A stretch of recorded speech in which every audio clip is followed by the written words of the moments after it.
Shut up and sit down. Welcome to the Health and Wealth Podcast with your hosts, Tim and Carter.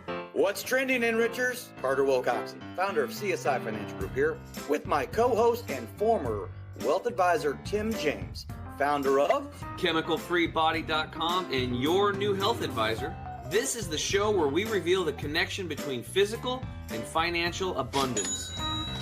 Hey, welcome back, Enrichers. Carter Wilcoxon here, coming to you live from my virtual podcast room, which I don't know if anybody has seen any of the podcasts that we have. And then I'm pretty excited because Tim James, your podcast room, actual room, is really on point, dude. How you doing? Well, it's not 100% on point. It's getting closer, though. It's getting closer. Justin dropped the sign off about a month ago. I got to put it up on the wall still. But this is from my other podcast, The Health Hero Show. So we were just talking about that. I'm going to get one. We need to get ones made for the Health and Wealth podcast. Then I can slap that up on the wall when we do the show and then interchange it when I do my other show. I thought that'd be cool. Then eventually, I'm going to be building a podcast room. I'm actually moving back to Eastern Oregon. Did I tell you that? Yeah, you were saying that you're building out or something in your parents' house or on their land or something, right? Yeah, so my parents are 81 and they own their property outright, and they're just getting up there where I need to help them. Like the winters can be tough shoveling. They just can't do it. Yeah. It's kind of like that Alan Jackson song says, what was it like? He can't see anymore. She can barely sweep the floor. Yeah. Like my dad has macular degeneration in his eyes and can't literally see very well. Like I'll sit across the table from him during Thanksgiving. He's like, Tim, is that you there? He doesn't know. And it's like 4 feet away, you know? Wow. It's just like, imagine going through that. That's why, we talk about the Health and Wealth podcast. We're excited to have our guest on here today. We'll get to you in a minute there, Brad. We love you, buddy. But so I just I'm gonna you guys, Carter, you helped me set up the trust, right, for my parents. We have all the assets in there, but what I realized is on the properties, on the houses, there's that 3-year look back period, right? For Medicaid. Yep. So for the state, what we decided to do is, instead of putting the house into the trust, I'll be talking to our estate planning attorney that you hooked us up with, Sierra Lister. Mm-hmm. Yep. And I'm just going to purchase the property myself, get it out of my parents' name completely, and I'm going to set up my own trust. So you're going to have another client, me. There you go. There you go. Yeah. Well, as the Enrichers are coming in today, thank you for joining us for another show and everything. We're going to get maybe a little bit into that, but I do want to go ahead and introduce our guest today. Mr. Brad Mendel from Chicagoland. He has recently moved, actually, out to the suburbs. And we were just talking pre-show about the fact that he's got a little bit of a Hanukkah festivities or something going on today. Brad, how are you doing, bud? Doing good. Just enjoying the beginning of winter. It gets dark here at like 4:15 in the afternoon these days and gets cold, so. Yeah, well, it's funny because I live in Phoenix, Arizona, and I moved out here from Kansas City, and I remember after I had forgotten, because I was just back there, I went to a Chiefs Cowboys game, actually, which was a lot of fun whenever I was back in Kansas City a couple weeks ago. But I had forgotten that when you change your clocks, it's like dark almost instantaneously right during daylight savings ending. Is that what it is? Because we don't change our clocks out here, so I forget. All right, can somebody tell me why the hell we got to change our damn clocks? Come on, Brad. You don't wake, so you're not driving in the morning in the dark. On your way to work, everybody would oversleep. They would sleep in and they wouldn't get to work on time. I mean, I just don't. It's just such a nightmare because every year, sometimes I used to do it myself, but it's a pain in the butt, and then everybody misses like appointments for 2, 3, 4 days because of that. Yep. It just messes everybody up. Yeah, my daughter was waking up at 5 a.m. every morning. That was no fun. Oh, she's in the 5 a.m. club. That's good though. Not for me. Would you rather your daughter wake up at 5 a.m. or sleep until noon and go to bed at 5 a.m.? I don't know. It's debatable. Well, hey, Brad, thank you very much for joining us today. We got a chance to initially meet one another. Man, I guess it's been a few months ago now, but thanks for coming on to the Health and Wealth Podcast Show. We really are excited about being able to hear your backstory. What got you into the financial services business. I mean, obviously, I've done some conversations with you and everything. I know it's sort of a family business now. So why don't we share with the enrichers? Take us back to what it was like, growing up.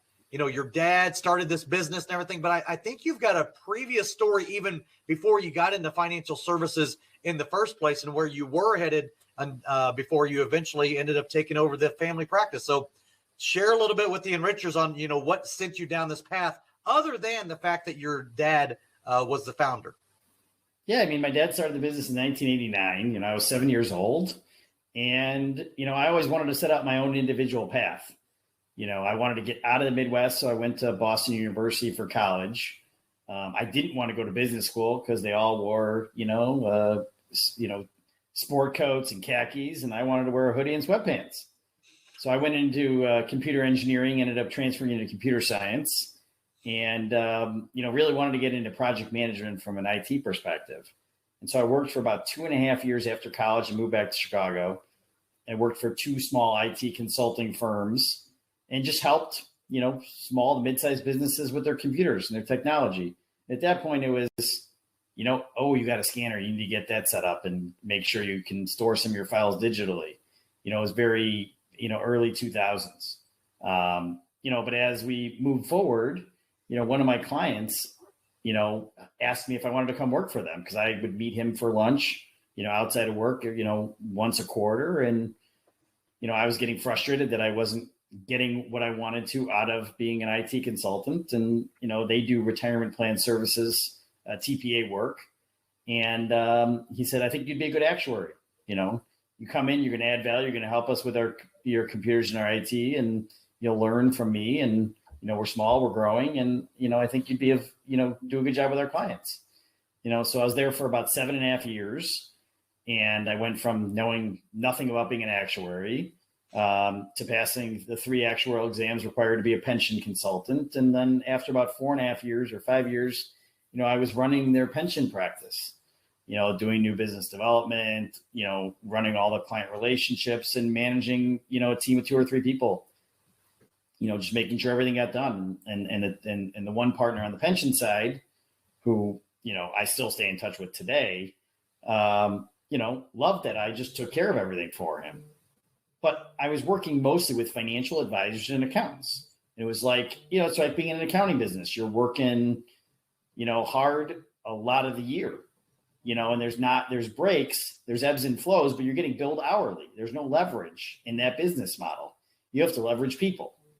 And my dad, had a health scare. They thought he had pancreatic cancer, and he was 63 years old, and he needed, some sort of backup plan. His clients really needed him to have a backup plan.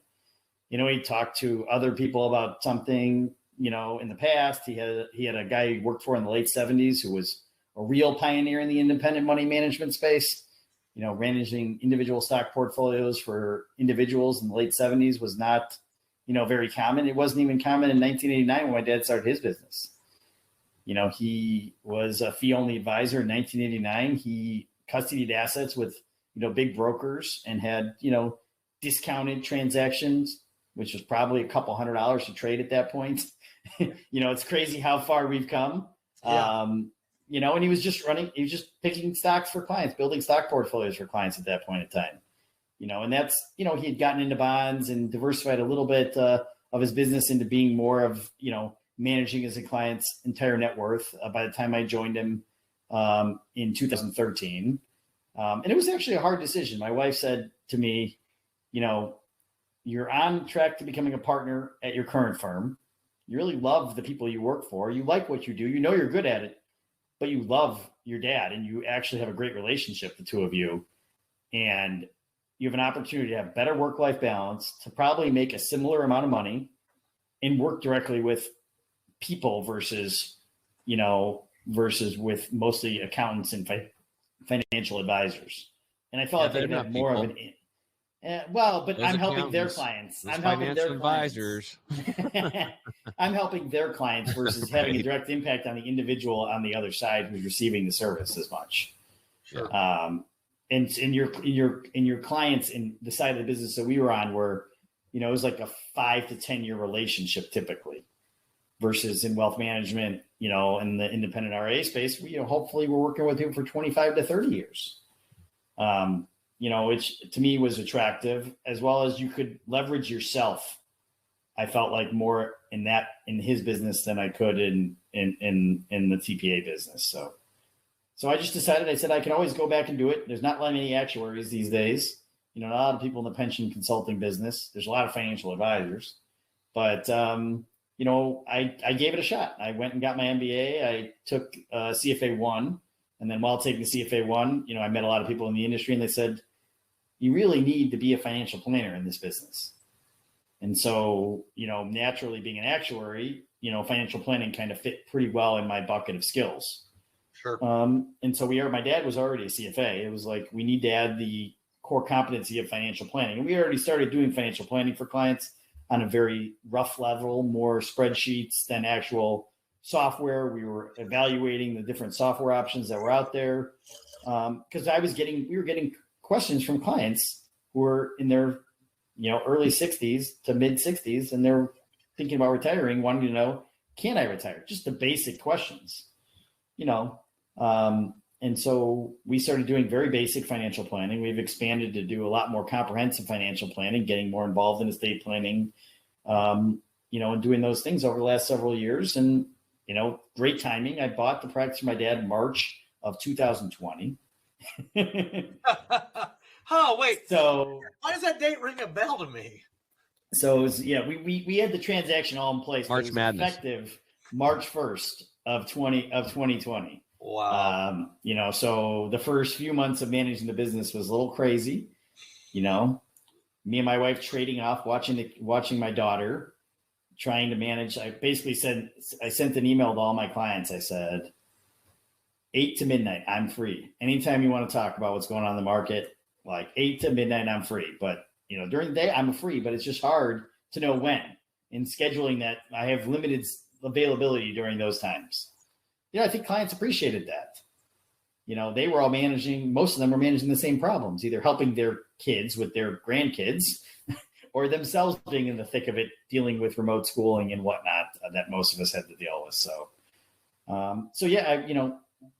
On my journey working with my dad, it was really developing the financial planning practice, really getting next generation technology in place so we can have a lean back office and really have information at our fingertips to be able to help our clients make the most important decisions in their lives. So, I know that from our previous conversation that we had before that you also have, and we talked about it pre-show, you like to play a little bit of golf. And I know that's a little bit difficult this time of year, obviously in Chicago, but did you play? I think I remember you played in college or high school or something on your college golf team. Do I remember that right? Yeah. So I played a lot growing up, and I played in high school. On the high school team, I was one of the better players on my team.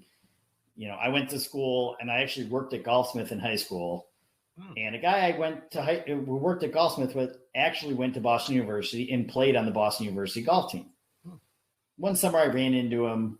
He said, you should try out for the golf team. I said, I really haven't played that much golf my first 2 years of college. He said, just go play next summer, go out, you'll have a great time. You'll get to play some cool courses. So I actually went to Colorado and did an internship at my uncle's brewery where I was helping them with their computers and bottling beer to make some money. And then going to the driving range right next door, every day after I had my beer after my shift. And, it worked out really well. I played really well. I, tried out for the golf team, and I was one of the better golfers on the BU golf team. I mean, my high school team probably could have taken my college golf team to the woodshed, but it was fun. We got to play some cool courses. The Yale golf course. We played a tournament at Yale in the pouring rain from 7,000 yards. I'm a 5'4" kid. It's about 220 yards. I don't know if you ever played at that Yale golf course, man. It's hilly. It's a lot of hills, and it plays long in the rain. I could literally only imagine. I've not had that opportunity to be able to play at much East Coast and never really Northeast. In fact, so I've got no idea. But my business partner, who graduated from Harvard, he has just recently got into playing golf, and it was funny. He came into my office this yesterday or this morning, talking about his Thanksgiving thing. He was like, "Yeah, I play golf on Friday, Saturday, and Sunday." I'm like, "You're playing a lot of golf." He goes, "Yeah, I got the bug now." So, well, it's funny. I got the bug big time in 2019 again. And then last year I said, I have 3 goals. I want to run a great business and do a great job for my clients. I want to spend a lot of time with my kids, my family, and I want to be a scratch golfer by 50. I don't know. The third one is going to be definitely the hardest goal to achieve. Well, I did not have a great summer on the golf course. So, and I have a lot on my hands with a 1-year-old and a 6-year-old at home. So. Yeah, well, and you just recently moved too, so you got that all going for you as well, right? Yeah, but that's moving from the city to the suburbs is closer access to driving range and golf course. So that could actually help to get you to that scratch golfer by 50. It definitely could. I just need to get a hitting net in my basement. So, well, if you've got the facilities, that's one of the best ways to do it. We out here in Phoenix, Arizona, we do what they call overseeding, where they take the Bermuda grass, because I don't know if people know or not, but it actually does get cold out in Phoenix. So they shave down the Bermuda and they put an overseeded rye, because it's a grass that grows very nice in the colder temperatures. Nothing like Chicago or Portland. I get it, guys. But it does get below freezing here, and we have frost delays and stuff like that. But when we're closed for 3 weeks. So my son, who is an aspiring, golf pro, he's, 14 years old. This year, so he didn't have to have 3 weeks of not going to the golf course, we got him a hitting net and everything put it in the backyard, where we don't have to worry about, obviously, weather. It's really nice, during that time of year. But the hitting bay, I think it actually, when he went back to playing golf on the course, I think it accelerated and helped him keep that groove of his swing. So I would strongly suggest, if you can, to go ahead and get that hitting net downstairs in the basement, if Mama's okay with it. It's going to take a couple of years. It will happen, but it will take a couple of years. Well, okay, so we have this third goal of being a scratch golfer by 50, which makes how many years left until you're going to have to hit that goal? I have over 10 years left. I'm only 39. So okay, all right. So you got plenty. He's an actuary. He has everything figured out. Well, I have one friend. Friend who went from a 10 to a 1 and change this year. So in just like 2 or 3 years, he really has played a ton of golf and he's gotten a lot better. It's amazing. Wow. There you go. So, well, speaking of actuary, I want to, I know we're coming up on a break, but one thing I want to ask you about, I'm always interested in that whole actuary thing. I mean, it wasn't like you were going to school and you're like, hey, one day I'm going to grow up and I'm going to be an actuary. So you are a numbers guy, obviously, right? So what types of courses are required to be certified, I guess, of being called an actuary?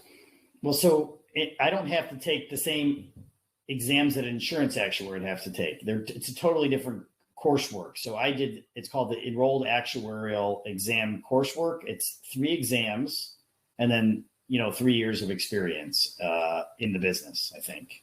It's been a while since I've done that, since I did that. But, I basically did computer certifications, actuarial certifications, MBA, CFP. So I didn't stop school until I was 36 years old. Wow. And now I want to kind of I'm looking for that next certification. I wanted to take a little break, but I do want to get some more advanced certifications because it's just the hunger for knowledge and to be able to do something more for clients. It's great. That's why I search for, technology tools and different operational tools that we can use to, do more for our clients. That's awesome. That's awesome. I was always wondering about the whole actuarial thing because obviously, whenever you think actuary, you think like, some, I don't know, beautiful mind guy, right? But, you're outgoing, you play golf, you have fun. So I guess I wanted to kind of sort of break that idea that an actuarial guy is actually a pretty cool guy. Yeah, I mean, there's a number of us like that. I know a bunch of guys who are, very personable and outgoing, and they tend to be they tend to be the most successful people in the business, the pension actuaries or the insurance actuaries who can really communicate their value. It's not about running the numbers behind the scene. It's about understanding the numbers and being able to communicate it effectively so that your clients can make effective decisions. It's the same thing in, being a financial advisor. You can run the numbers, but if you can't convince your clients of the strategies and the approach you want to take, it doesn't matter. Totally. Yeah, absolutely. Okay, guys, we're going to take a quick break. When we get back, Brad, I want to talk to you about, your dad's like old school practice. Then you come in with all this tech background and merging tech into the old school, what that did for your guys' business. We'll be right back. Estate planning. What does that even mean? When the inevitable happens for everyone on this planet, your estate plan kicks into action. But first, let's start with what an estate is. An estate is simply everything you own. Now, here's the issue and what needs to be understood when this event occurs. You only have two choices on this plan. Number one, either you plan how your estate gets handed out and distributed to those you leave behind. Or number two, your state decides who gets everything you own. For the first time ever, you can now take complete and total control of this plan that you've been deprived of for most of your life and generations before you. You can get personalized assistance along the way with a team of specialists whose job it is to make sure you have true peace of mind. It's important to understand that estate planning is a journey, and rest assured that our team will be available to you all along the way and at every step. Welcome to eState Plan, home of the last estate plan you'll ever need. To learn more, make sure to reach out to your local advisor licensed with us or go to our website for more information.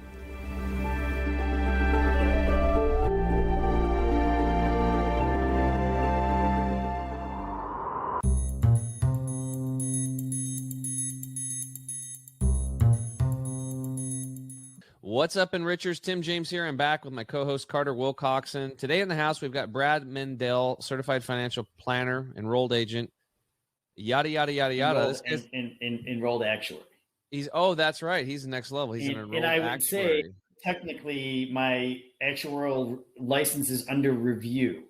And it's been under review for it seems like forever. Over a year, I think. Wow. And I don't know. I've followed up and I can't get them to to respond to what's going on because they do an audit of your continuing education every they do a random selection. So 3-year periods you have to renew your certification. And I did my educational requirement. They asked for some more information because they have a new reporting system, and I haven't heard back. So I don't know. I'm not a practicing actuary, so it really doesn't matter. And this is probably my last cycle that I actually go through the renewal because, 9 years later, I should, I don't know if I need to be, really keeping that current when if I decide I want to have a pension business, I can always just, renew it and do the continuing ed. So. Well, he's an EA, folks. He's an extraordinary American. That's what he is. Unbelievable.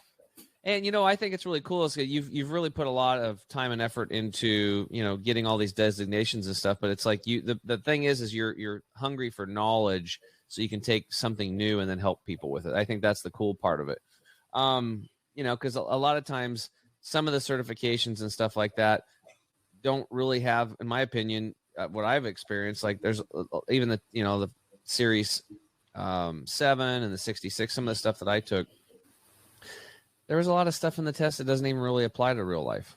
I mean, it doesn't. There are some things that do, but there's things that don't. But you have to go through the gauntlet to pass those damn tests, and that shows that you actually care. Because if you want to get into the industry, it's not easy for a lot of folks. Maybe was it easier for you, being more of a?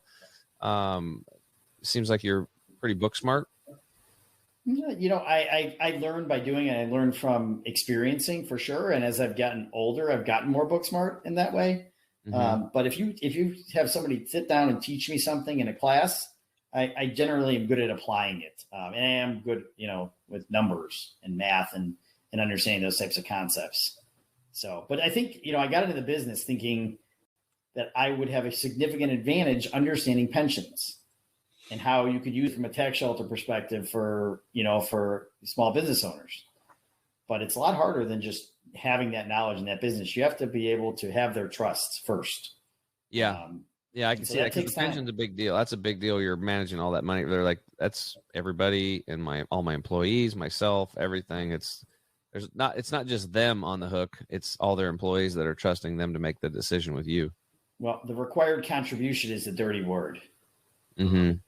And so, I'm working on a current client that I think is my first really, new startup pension plan where I can add a lot of value through the things that I know and the things that I can communicate to him and communicate to the actuary who's doing the work. Yeah.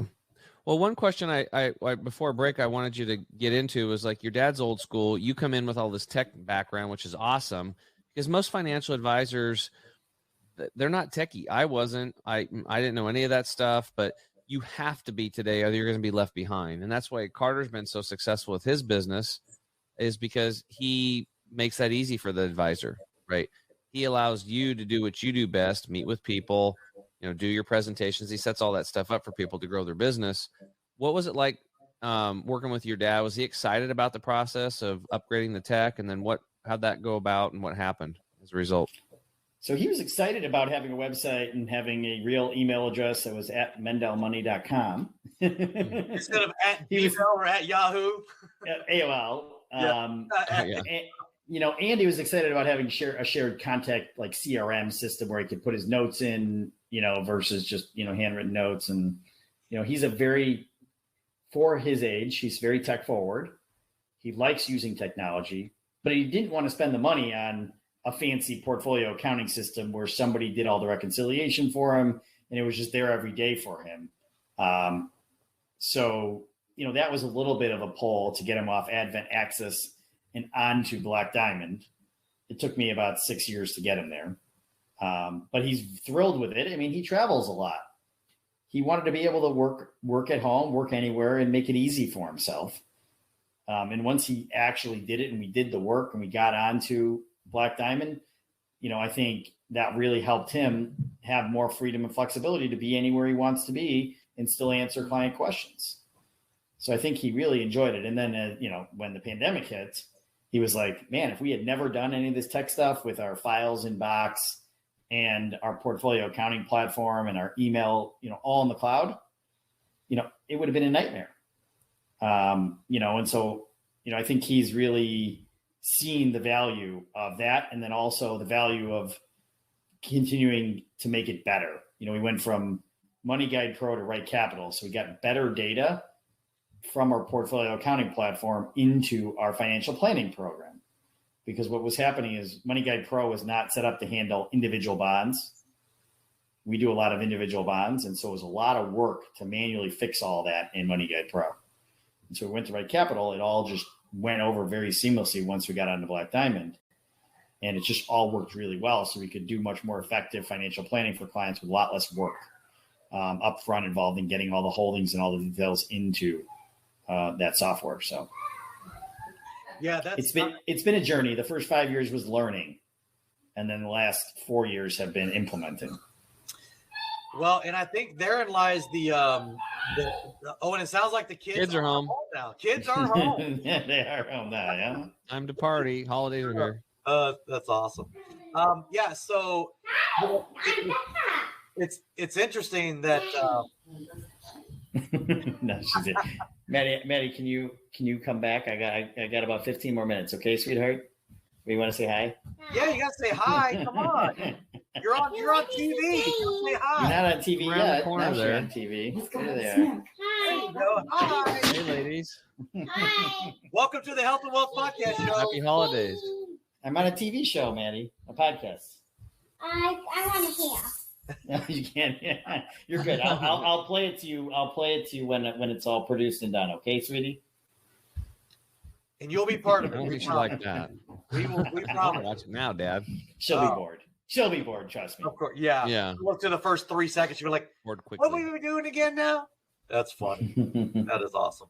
Yeah. So, the chairman of the board of my estate and legacy planning company, Epic Services, actually says on a regular basis, he says, Carter, what happened in 2020 wasn't supposed to happen until 2030, right? So embracing digital transformation, as far as I'm concerned, was a no-brainer for me, about 5 years ago when we found this underutilized software that allows us to get estate planning done wherever. I mean, Tim talked about it earlier, how we helped his parents out in Portland, Oregon. They didn't have to leave the house. They just got online. We just did everything together with our team.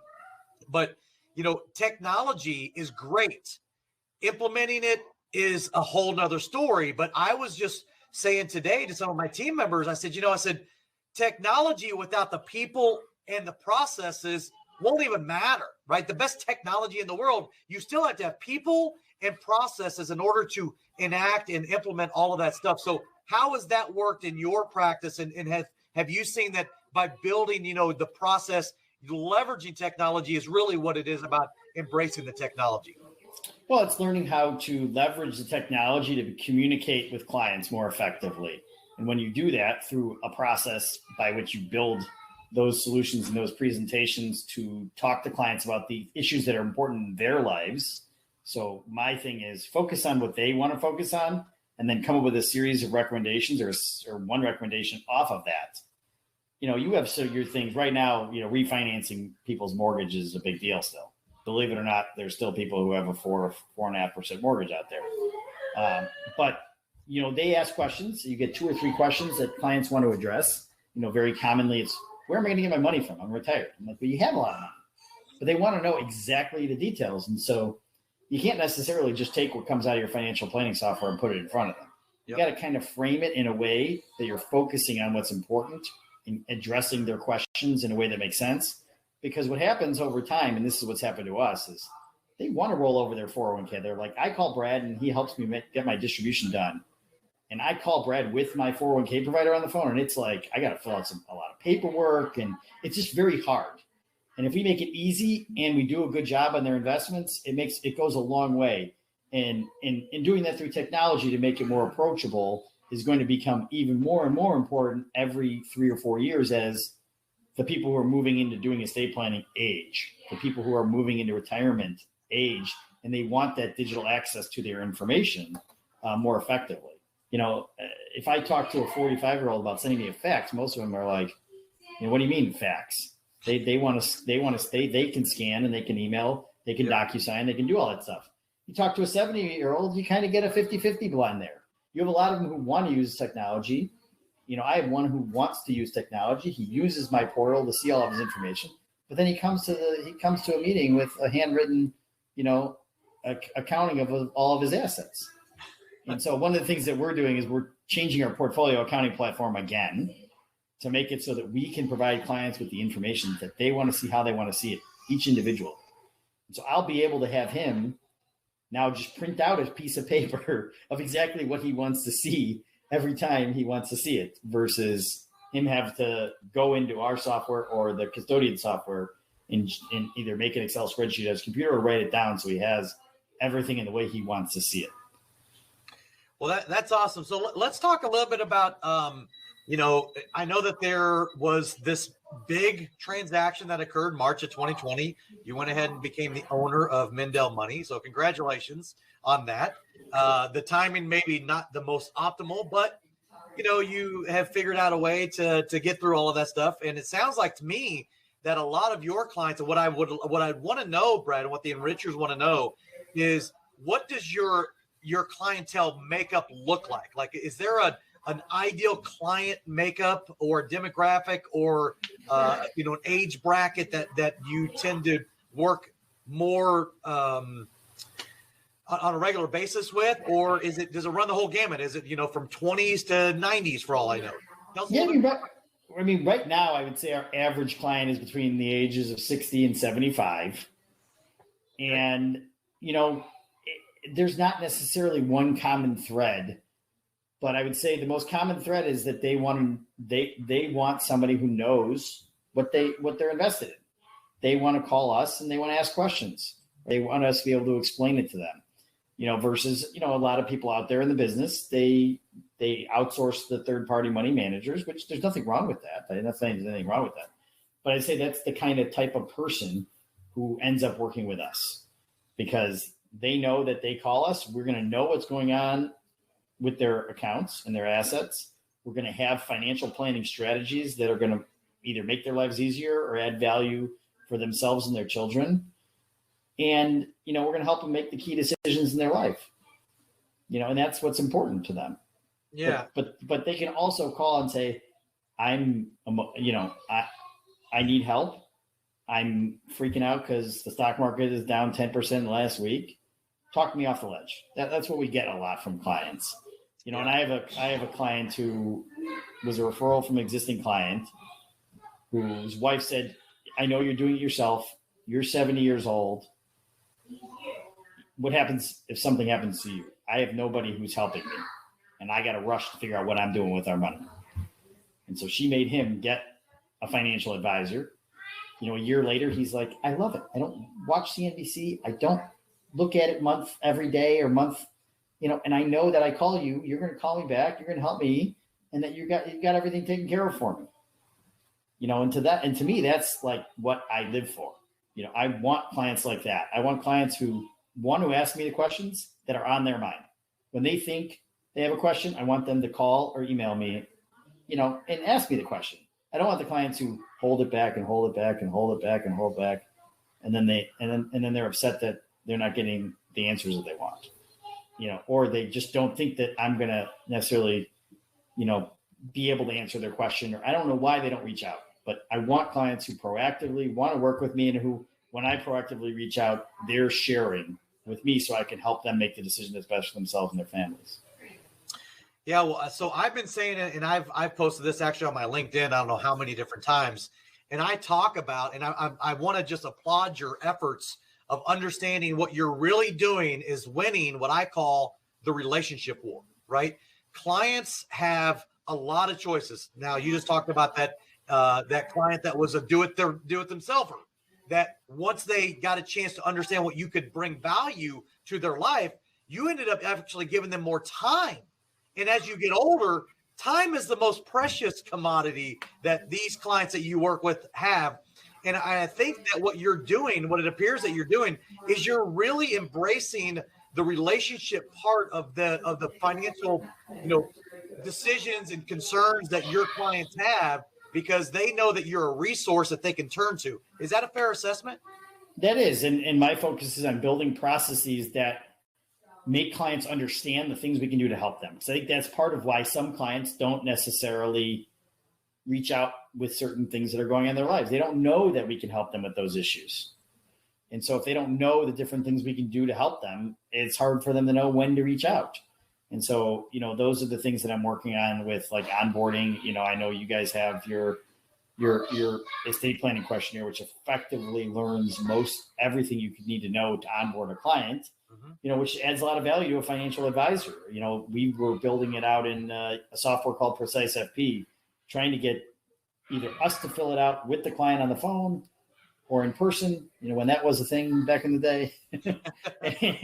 And what is that? I know, I can't wait till those days are back. We started to do a little bit of that, but not much. We're still, with a 1-year-old at home, we're kind of a little crazy. Sure. But we're back. I'm back in the office with our employees, a couple days a week. So it's just really trying to build that process to be able to gather the information either upfront or over a period of time, be flexible with the client, build a client service schedule for each client. Some clients need end of year tax planning. Some clients don't. So why make them do it? Sure.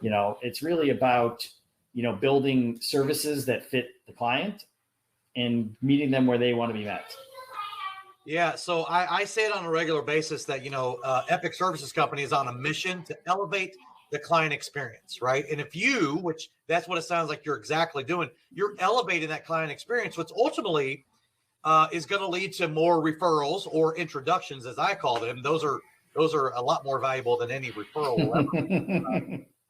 But but yeah, Brad, you're doing a lot of really, really great things there. And I think the last time we spoke, you guys were somewhere around 275, 300 million under management. And what does the future look like for you, since you've got 3 big goals, which I know you want to talk about those 3 big goals here before we go to break. So, what's it looking like for the future of Mendel Money? Yeah, I mean, right now we're 240 million, but we are adding a new advisor probably in the spring. We're still kind of figuring out the details around him leaving his current firm and joining us, who's about $50 million on top of that. So we'll be close to $300 million, and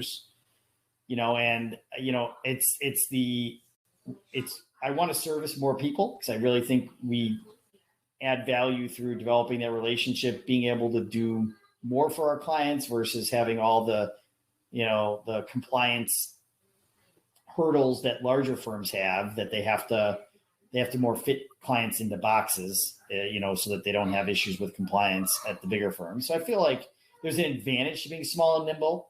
But I also do want to train younger financial advisors and really, be somebody who can help further the industry as a whole, because I really feel like, asking a 20-something-year-old to go out there and acquire new clients is not the right way for somebody to learn the business from the ground up. It's an important skill that they need to learn how to do. But, my thing is, as I grow in my career, I want to hire and train younger advisors, not a lot, but maybe 1 or 2. I already have 1 who I just hired.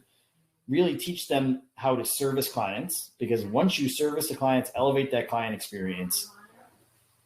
And if they can do that for my clients, then I can work with a lot of new clients too. And then they can build their own career, get to where they want to go. And then we can move on and hire another person. And, if we're there in 10 years, another person, and really build out from the ground up with people learning how to really service and take care of clients, becoming a true fiduciary for our clients. I think in the long run, we're going to grow the practice at a nice pace and also really provide huge value to our clients, which is really my goal, is to continuously be doing more for clients. If I can add a new service every year, I want to do it. Yeah, what you just got through saying is exactly why we started this podcast, right? We wanted to be able to give a platform for the advisors out there that we started a relationship now, right, that have a heart in helping people, because our firm that's where our foundational approach is. It's having a heart for really helping people. And the mass affluent, which is an underserved marketplace that's out there, we need more advisors like you in the industry. So the more you can train, the better off that the people in the Chicagoland area anyway will definitely be benefited from that. But, eventually, I don't know how big you expect to expand outside of that, or do you think you'll stay, just right there, in more of the Lake Michigan area? No, I think, right now we're focused on Chicago. Sure. Focused on building out our process and our people, because I think that is truly super important. Once you have the process and the people, you can implement the technology to make it really effective for your clients. And just, blocking and tackling with bringing on a new advisor for the first time is going to be, a significant project. And I want to make sure that goes smoothly without affecting current client service at all. So that's my focus now. 5-year goal is to really try to build the process. And I actually am developing a little niche business. I want to help dentists, aspiring dental practice owners, with understanding their business, understanding the complexity of their life, because they have very complicated financial lives. They don't have a lot of assets to invest early on. So I'm working on developing some content, a business model around serving them, their families, and their business all at the same time. Because I think, a lot of small business owners don't really understand their P&L. And I think once they understand their P&L, that's kind of the first step to them understanding the value of their own time, and being it's just like outsourcing. We got to outsource. We got to basically hire people to do things that are lower value work, because we have skills, we have talents that we need to fully leverage. And so if I can help train and teach those people, I'll be more effective. Yeah. Yeah, that's perfect. Well, Tim, I know we're coming up on a break, I'm sure, but we're here. We are definitely okay. here. All right. So let's just do it. We'll take a break. And then when we get back, we'll flip the script and Brad can ask me any question he wants on health. We'll be right back.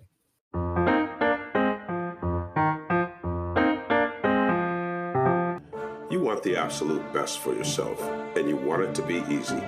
That's why we created Green 85. It helps with detoxifying the body gently. We're proud it's chemical-free, unlike almost all other supplements you'll find. Bottom line, Green 85 will get you healthier. We look forward to hearing what Green 85 did for you.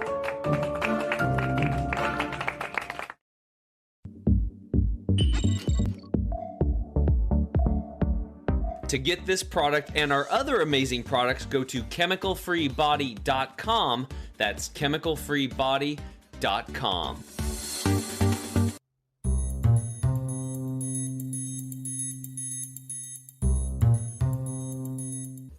What's up, Enrichers? Tim James here. I'm back with my co-host Carter Wilcoxon. Today in the house, we've got Brad Mendel, certified financial planner and enrolled actuary. Brad, I got it right. So here we're going to flip the script, buddy. Go ahead and any question you have on health for yourself, a friend, a family member, questions in general about society, go.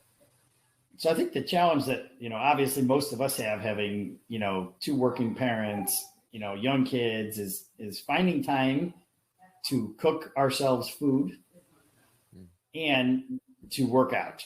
And so, what sort of tips do you have for young families who, people in their 30s and 40s, they don't necessarily think they have to work out, but it's obviously really important to, mentally and physically stay, fit and stay in good shape for the long run. So you don't have, more, physical challenges as you age. Yeah. Well, I think the first thing to think about is like when people aren't working out, like, I don't have time. I've got kids. I've got a job. I'm busy. All they're really saying is that my health is not a priority. That's what it boils down to. And what I would say and I have to come strong about that, because the reality is you can't get away from the fact that you are nature. And a lot of people get detached from that. And that's why we have all of our health issues.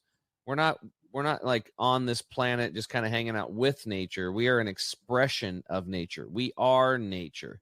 One of the easiest ways to look at this is if you look at the soil bacteria, the soil microbiome, as it's called, and your gut bacteria or gut microbiome. Many of those bacteria that are in the soil are also in our gut. We are connected to the earth. It's clear. It's hey Brad, what's your body mostly made of? Water. Made of water. Where does water come from? The earth. The earth. Yeah, the earth. Okay. So there it is. Ta-da, we've cracked the code. Now we know that we're So you're saying drink water? That's a pretty big one that gets brought up a lot. But whether you're young or old, don't drink too much beer. Well, that does have water in it, but it's been manipulated. It's been manipulated. Carter has, I don't know, maybe he's a closet beer drinker, but he drinks a lot more water now. I tell you that since I first met him. Yeah, out of glass jars too. That's one of the biggest things that I learned was drinking. Yeah, he stopped drinking out of plastic, giving himself man boobs. Yes, exactly. Restructured water in glass jars. Mm-hmm. Glass jars. Yeah. Why glass? Plastic? Would a Yeti work? Yeah. I kind of have an obsession with Yetis. Yeah, the plastics are off-gassing. So people think BPA and they're like, oh, I just get BPA free and I'm good. Well, there's BPA, BPB, BPC, D, E, F, G, H, I, J, K, L, M, N, O, P. There's like 36 of them, and they're all worse than probably BPA, right? Or the same or worse. So the reality is these are estrogen mimicking chemicals. That those plastics are made from crude oil and they're processed with thousands of chemicals, and they mimic our natural hormones, and they disrupt our hormones. That's why so many women today are having Hashimoto's, Graves' disease, these thyroid issues, and men too. And one of the reasons why we have a lot of prostate cancer and man boobs, what I was talking about earlier, right? It's estrogen mimickers from plastic. So like if you have carpet in your home, that carpet is off-gassing formaldehyde. And that's the same stuff that they embalm people with. You're breathing it in, attaches to your mucous membrane, into the throat, into the body. And then when you genetically modify foods, the GMOs, those disrupt the plant's metabolism, and then that plant starts making formaldehyde. So we're taking it in two places there. And again, we've talked about this many times in the show. That's why a lot of go talk to your local mortician that's been doing it 20, 30 years. They'll tell you more now, the older folks that are eating all these, I don't know if they've connected the dots, but they'll just tell you a lot of the older people coming in are kind of already embalmed. There's not a lot left to do. And it's because of drinking out of plastics, breathing in carpet air, because the air is not purified in the house. It's sealed up airtight.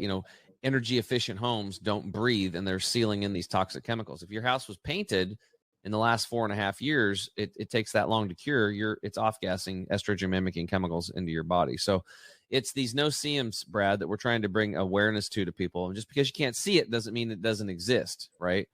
So back to your question, because I want to answer it, is like, how does somebody that's got a busy schedule, they know they should work out, but they're not working out, or they're not eating that healthy, but they'd like to, but they're too busy. So what they're doing is they're just swinging by McDonald's, or, getting Chipotle, or, whatever. And they think they're healthy, or going to Subway because they think they're healthy, which is pretty much the same as McDonald's.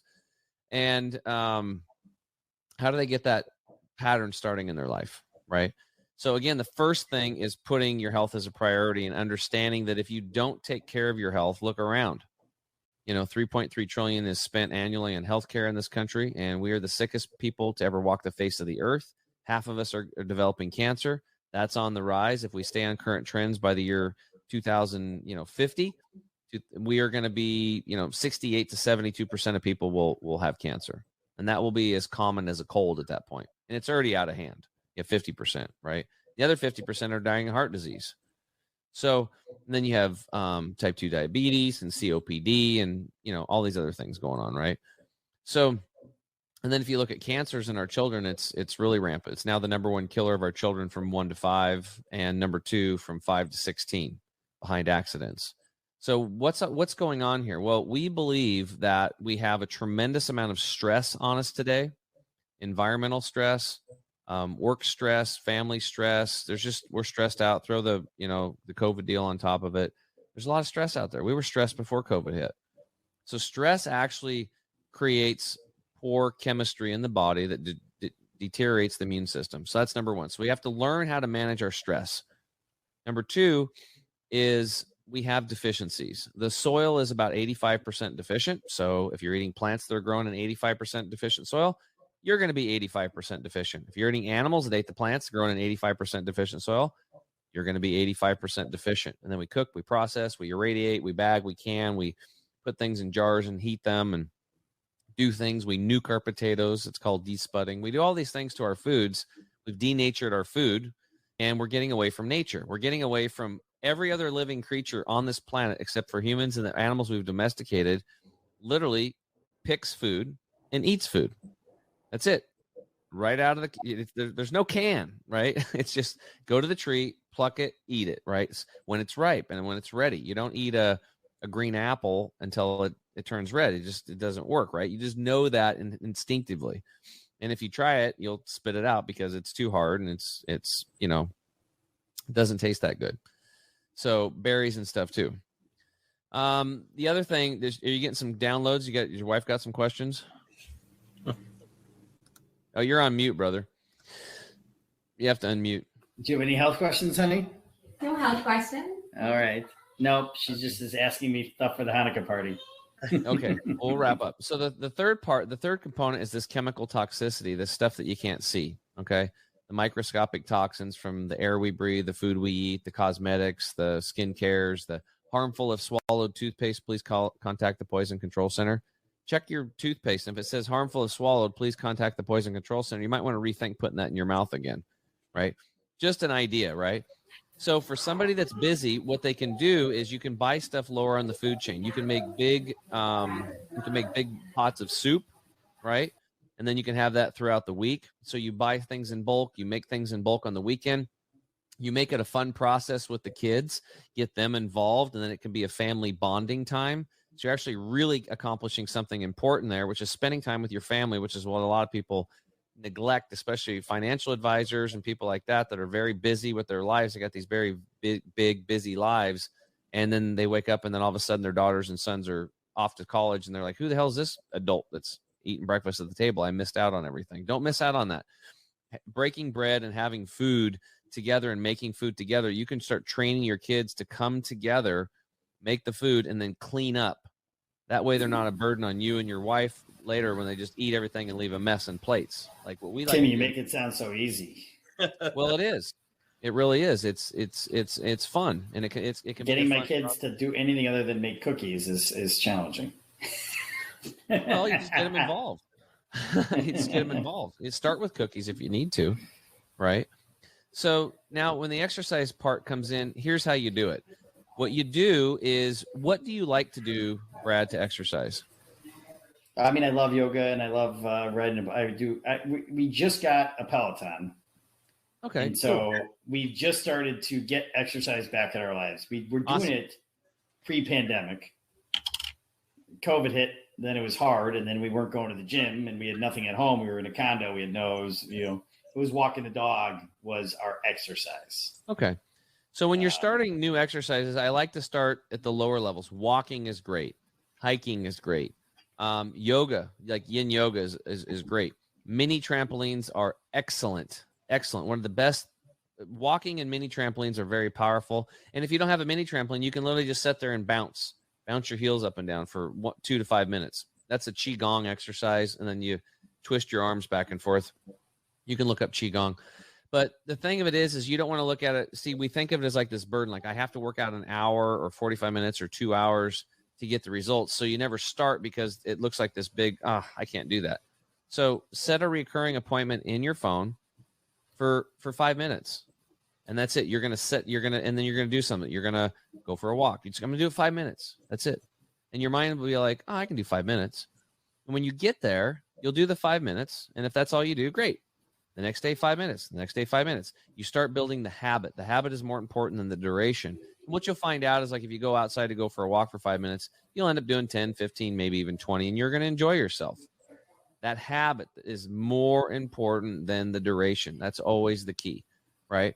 And if you have something that you can do with your wife that's fun, and you want to do yoga together, and with the kids, then there you go. You get to start doing yoga, get the kids involved. They'll be climbing all over you, having a good time stretching. You can show them stuff. I mean, they get distracted, but the bottom line is they see you doing it every day. And as they grow, they're going to develop these healthy lifestyles. So the other thing you can do is if you're not loving on self enough yet, then a lot of times we have parents look towards their kids. You are setting example. Mama bear is teaching baby bear what to do by example. She doesn't just say, go down to the river and pull out a salmon. She actually shows baby bear what to do. She doesn't say, go over to the huckleberry bush and get some huckleberry. She goes over and she eats it and then shows baby bear. So your actions are going to dictate what your children's actions are in the future. You can seed them. The first 7 years of their life is very important. That's why churches want to get a hold of kids, because they know if I can get a hold of them in the first 7 years, they can indoctrinate them into that church, then they're pretty much set for life. So it's a very powerful, children are operating in that, in a different, like, a vibrational frequency right now. It's like, I can't remember the term. It's like theta and beta. There's wavelengths going on, but they are in absorption mode and they're taking that stuff in. So you can get that, a lot of programming done now. It's very important. And it'll take a little bit of more effort up front, but the more you do it, the easier it'll get. And try to include them in everything you can, because down the road, it's going to make you and your wife's life much easier, because your children are going to be healthier. They're going to be less sick. They'll be able to, and then they're going to be able to take care of themselves. So by the time they get 12, 15, they can handle themselves. I mean, a lot of children today they're 21 years old and they can't even do anything. They don't even know what to do because they've been coddled so much, right? You need to do that when they're babies. You got to kind of protect them, but eventually you got to, and you kind of put a shroud around them. You put this, like you're protecting them, but eventually they need to break out of that shell, and that needs to fall so they can grow. They can continue to grow. So anyway, I would say, I think my parents did that incredibly well. They gave me a lot of freedom, but they trusted me. And, I think it did help me, be more independent and do things on my own and take care of myself, learn how to cook on my own. Yep. They went out to dinner. They said, you're 15, 16, you can, we'll buy you the ingredients. You make your own dinner. Yeah. Figure it out. And I loved it. I learned how to cook. I cooked for my friends when I was like 19 and we were going downtown for New Year's Eve or something like that. I cooked everybody a fancy dinner that took about 2 hours longer than it should have, but it was fun. Yeah. So those life skills, and it's like I said, it's a great time to bond with your kids. I got a friend right now who's his daughter, one's out of college, the other one's about that age where she should be about done, but the relationships are just terrible because there was a bad relationship with mom and dad, and they just pretty much handed and did everything for them, and they're very ungrateful.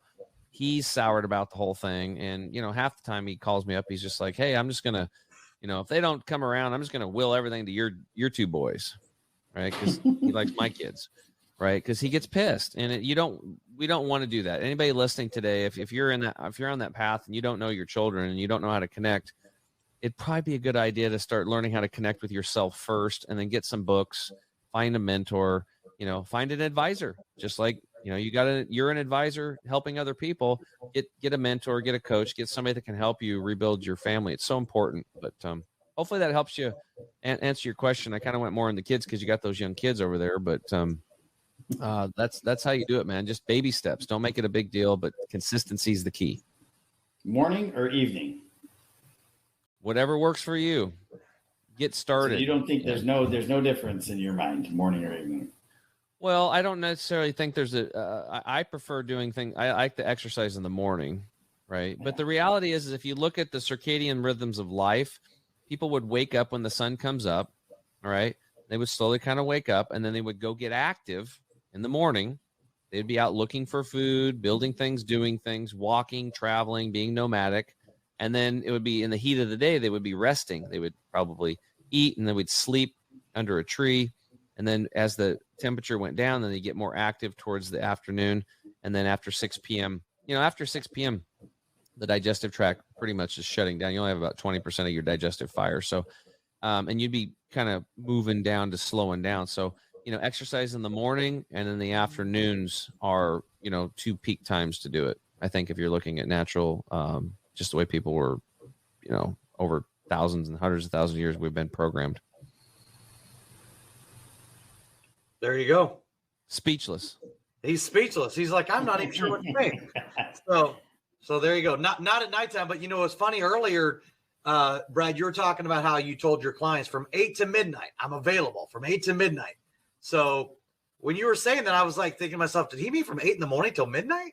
And he's going to be on that Peloton. That was the pandemic. That was the pandemic when I might be watching my daughter because my wife's on a work call. Right. So.